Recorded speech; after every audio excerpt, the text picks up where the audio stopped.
उद्यापासून विधिमंडळाचं अर्थसंकल्पीय अधिवेशन सुरू होणार आहे। विविध मुद्द्यांवरून विरोधक सरकारला घेरण्याची शक्यता आहे।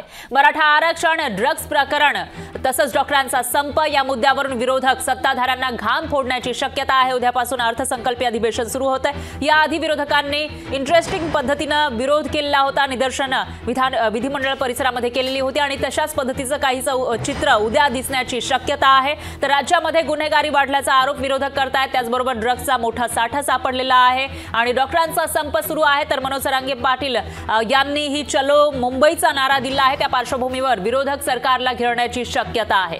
तर लोकसभा निवडणुकीच्या पार्श्वभूमीवर उद्या सोमवारपासून राज्य विधिमंडळाचं अर्थसंकल्पीय अधिवेशन सुरू होत आहे। अधिवेशनाच्या दुसऱ्या दिवशी 27 फेब्रुवारी रोजी लेखानुदान अर्थात अंतरिम अर्थसंकल्प सादर होणार आहे।